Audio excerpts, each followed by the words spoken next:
continue reflecting and writing down my thoughts because it gives me clarity and give me a new mind that seeks your wisdom to be able to recognize the times that we're living in. Because right now, the times that we live in are important to recognize with everything that's going on around the world. Because there's going to be a big shift in the next couple of years because the world is not going back to what it used to be. It's changing.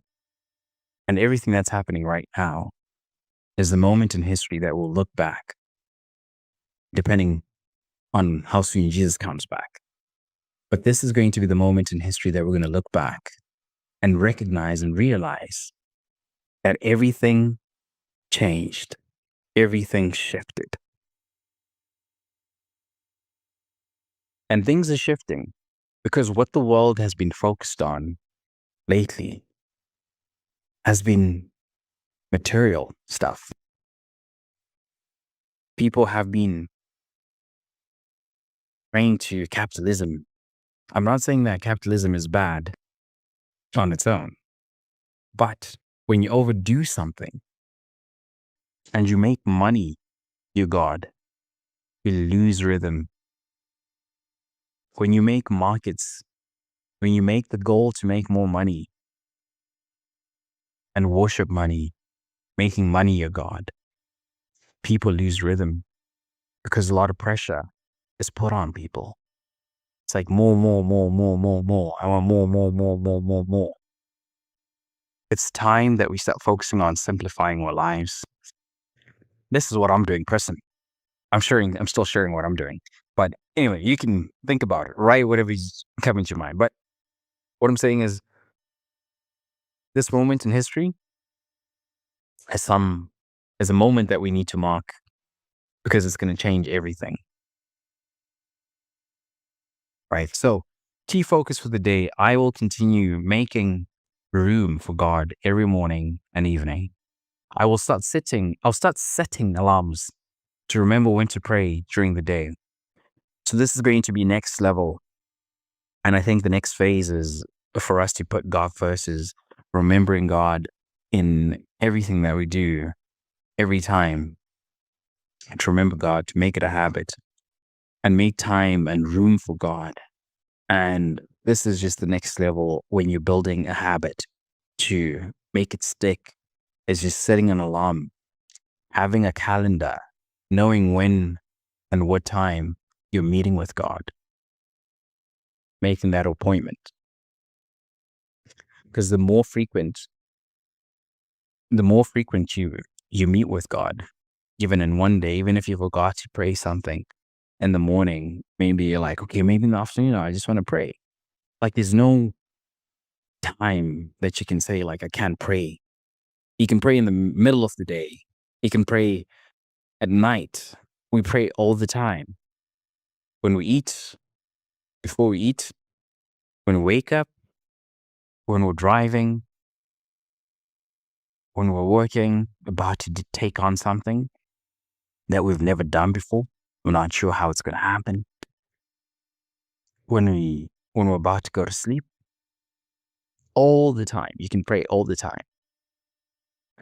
And sometimes it's good to have your own relationship with God where you know, like, okay, I'm going to pray to God, maybe lunchtime on my break, and just connect with God. Because sometimes the places that we go into, we can get swayed and feel like we want to be part of the world during the day, and you're living a double life where you're not aligned with the kingdom. So having even an alarm for like prayers is helpful.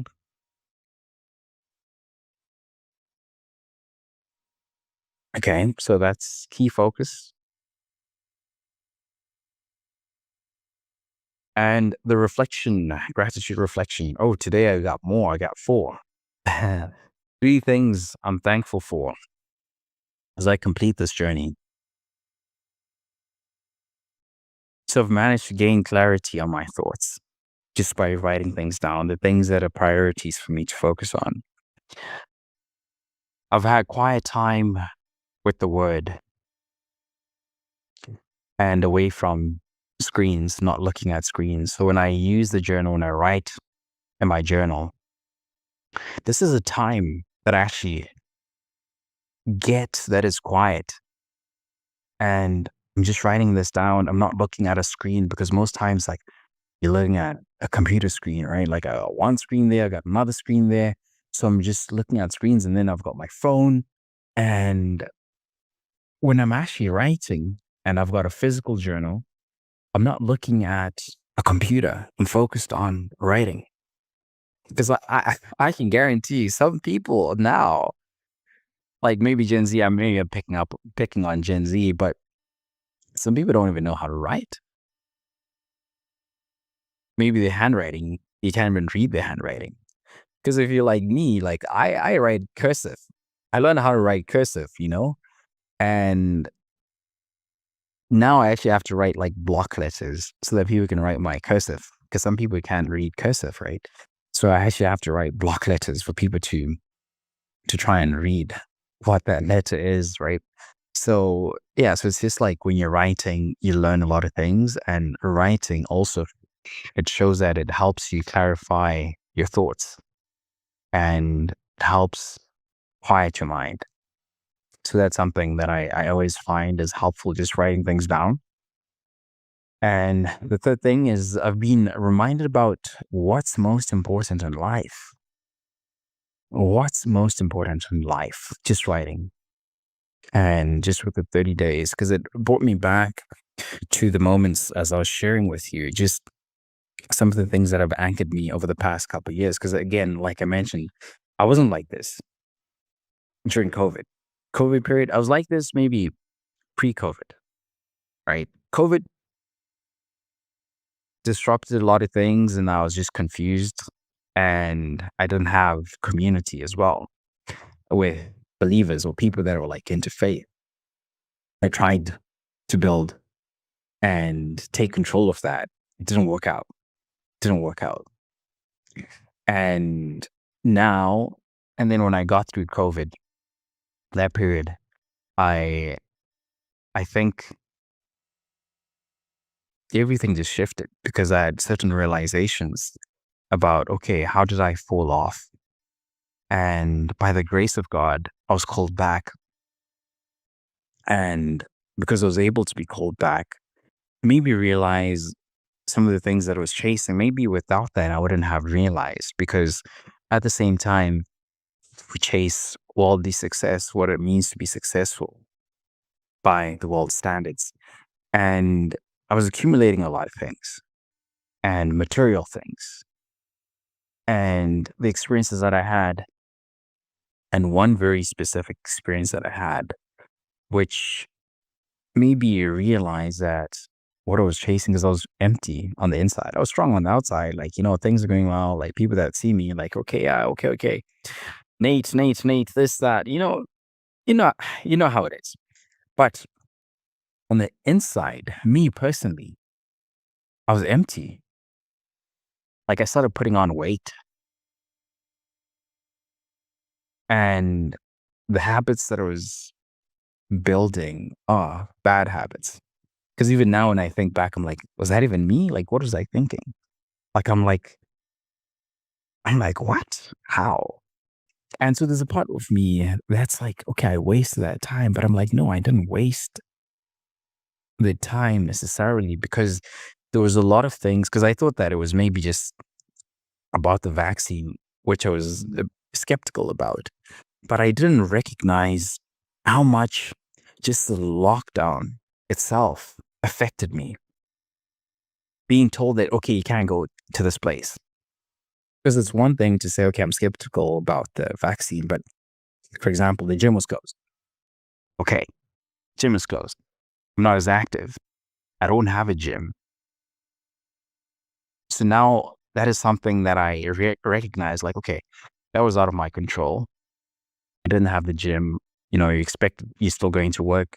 And sometimes the gym is efficient. It's effective, right? You just go to the gym, you just work out, and you get your workouts in, you go after work. You're not tired. And then sometimes when you're like working, you're just getting ready, going to work. I didn't have the morning routine where I'm incorporating the word of God and stretching in the morning. I didn't have any of that. I'll just wake up, go to work. That's it. Shower, go to work. I didn't pray. I didn't do any of this.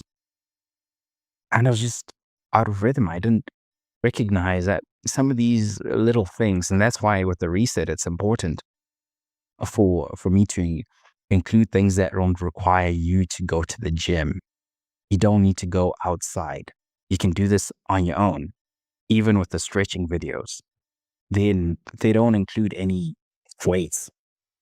You can just do them at home. You don't need to be in the gym. You don't need to be anywhere.